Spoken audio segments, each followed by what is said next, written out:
I had to work this weekend. It was a good reminder that sometimes when you work a lot, it's best to just stop.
All right. So how do you guys like the light? It's pretty awesome. I think it's cool. It just gives like such a nice, I don't know. It just lights up the room and gives a really nice image on the camera. So really cool. I'm probably not like the most qualified person for telling you when and knowing when to stop doing whatever it is you're doing, because I am really not that good at it myself. I definitely, like, if I have an idea and I want to do something, I usually push through and try to do it even when I'm really tired. And it's probably just not a good habit because, I don't know, if your body's tired, you got to know when to take a break, because odds are if you're doing something, you'll do it better if you're well rested and you got more energy. So I hope you like that part of the video. I wanted to make something that was kind of like more relaxing and soothing, because that's just sort of what I needed on Sunday after working the weekend. I was working a wedding. I wasn't like the videographer or photographer, but I still took a couple videos. So here's a couple clips. It was like super cool. This couple had rented this LED dance floor, and then they got all these like LED glow sticks, and we had the disco ball running, and like everybody was up and dancing. It was awesome mood lighting. There was candles on the tables. Good times, but tiring. Tonight I was eating dinner with my parents, and we were talking about a couple different things. We circled back to a trip that I took with my friend Dylan back in July. He and I had we were talking back in January on the phone, and then he was like, "Steve, do you want to go backpacking this summer?" I've never been backpacking before, so I wasn't really like fully on board when Dylan mentioned it, but we followed through with the plans, and we made a trip out to Washington. We went to Olympic National Park, and we hiked the Enchanted Valley Trail. Here's a couple clips and pictures. It was really awesome. We saw some really cool mountains. There was like this cabin we came to that was in the middle of the valley. We saw this herd of elk. We were like coming over the top of a hill, and they were all just like laying there in the field. It was pretty epic.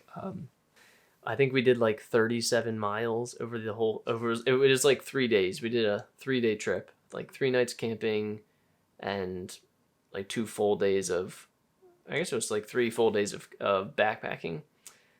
It was an awesome trip. Really cool to travel out west. I had never seen like the Pacific Coast before, and that was really awesome. It was kind of like walking onto the set of The Goonies. So that was kind of special.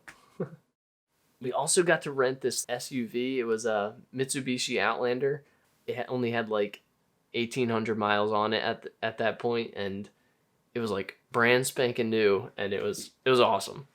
But anyway, the point of the video today, I wanted to show you guys sort of what I do, one of the things I do when I think of short film ideas. If you had asked me like a year ago, I would not have been able to tell you what storyboarding was. I had never even like heard of it. It was like, whew, one of those things is like never even crossed my radar at all. But when I learned about it this spring, it just made me think about it more. It made me kind of visualize what I was trying to shoot. So I'm going to show you a couple clips or a couple drawings that I made for my out of sight short film, and then I'll put that like next to the clips from the actual short film, so you can kind of see how the drawing made it to the actual camera. So we're gonna switch to an overhead shot now, and I'll show you what I did. So when I started out, I actually didn't, this movie kind of came out of nowhere. I had a day off of work, and I was like, I really want to just make something today, and I didn't have much in the way of an idea, but I was like, I just started brainstorming. I was like, what if I have this character who maybe he like wakes up in the woods and he looks really distressed and you don't know why, but then he starts kind of uncovering things and more of the story unfolds from there. I had the character up here. He's in the woods and drew exclamation points just to make him look distressed, sort of nervous, and then he starts running down the hill. Maybe he's like getting chased by something, and then he kind of rounds a corner there onto a path, and then so this isn't all just like coming up with it off the top of my head. I had a location in mind after thinking about it. There was this old stone structure at a nearby park, and I was like, oh, that could look great for a location for this short film. So I kind of was thinking of it in my head, and so I had the character around the corner, and then he goes and like hides behind this structure. Here's the next part. He's like hiding in real close, and he's starting to sweat, and so then the camera, like, you cut into a close-up of him, and he starts hearing some sort of like grr sound, like there's something sneaking up.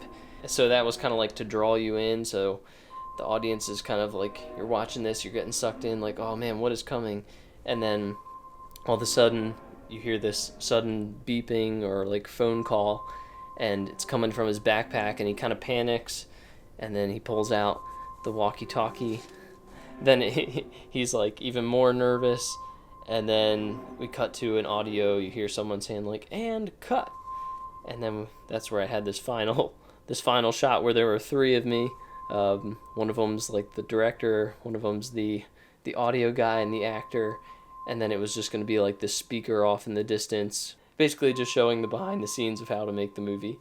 But yeah, that was kind of like the original drawings I made when I was visualizing this film, and I try to keep it simple. Like you can see, I have like very square heads, and I don't need to do anything complex. I just need to get the idea across so I can like visualize it. But this helped me a lot when I was making the film, because I just showed up that day and was like, oh, I know exactly what I'm trying to do, and I'm gonna make it happen. I kind of just was like going right through each of these shots that I imagined. I just went through them one at a time and knocked it out, and it took me a long time to edit the movie, but only like 2 days to actually do all the filming. There was a lot of other editing, like if you actually watch the film, you see the part where there's like the alien who walks across the screen, and that took a while because I had to layer a couple video clips, and then I had to mask out the alien. But yeah, as far as editing, this was definitely... Oh. My nephew's calling me, so 1 second. Hey, Johnny. Hi. How's it going? Good. That's good. So what are you up to? Nothing really. Just hanging out in my room. How'd you sleep last night? I didn't sleep so well. Those Robinson kids were at it all night. Well, those Robinson boys. How was school today? The usual. Boring. But tomorrow's grandparents' day. My grandma's coming. Lee's Chicken is catering. Nice. It'll be a fairly busy day tomorrow. Got practice too, not dreading as much as I usually do. Doesn't mean I'm not looking forward to it, but whatever. Alright, see ya. So my nephew and I, like, he and I talk almost a couple times a week. It was like this weird tradition that just started up out of the middle of nowhere over the past year. Johnny he started calling me, and we were like talking like every day. It was sometimes a lot of the same conversation, but now it's a little more regulated. It's like maybe 2 or 3 times a week, but it's fun. I like keeping in touch with him. Back to what I was saying. As far as editing for this short film, it was definitely one of the more challenging short films that I've tried to edit. There was the part with like the alien that like walks across the screen. It took a while and a long time for me to get it right, but once I did, I was like, man, this looks great. So It was really awesome. That's like my favorite part. I kind of was drawing some inspiration from the movie Signs. There's there's like the scene where one of the main characters is watching the news and they cut to this video clip that somebody got of this alien. These kids are all at a birthday party and they're looking down an aisle and this alien comes out of the bush and walks across. When I watched that movie when I was like back in middle school, I totally like had nightmares and could not sleep. That movie just scared me so much. And but now looking back, like I love that movie, and that moment in the movie is like it's like my favorite thing. So I wanted to like recreate it in this movie, and even like the intro in the movie where I like have the title flash up, I got inspiration from Signs there because that's kind of like how they did the title sequence. But yeah, when I first shared it with everybody, a lot of people liked it, and so if you haven't seen it, go check it out. It's definitely one of my favorite ones that I've made so far, and yeah, I felt like it was a great learning experience, and it paid off really well with like doing some of the storyboarding ahead of time, and it's just it came out really well, and I really liked it. So okay, I'm done rambling. If you guys like this video, hit the like button and then subscribe to my channel so you guys know when my videos are getting posted. Also, if you have the YouTube app and then you hit the bell icon next to the subscribe button, you'll get a little notification that pops up on your phone saying, Stephen McCarron posted a video. And then you can be like the first one to watch it, so it's pretty cool. I definitely like reading any comments that you guys have, and I like getting to share these videos with you, so feel free to follow along by subscribing. That's about all I got, so thanks for watching, and I'll see you guys in the next video.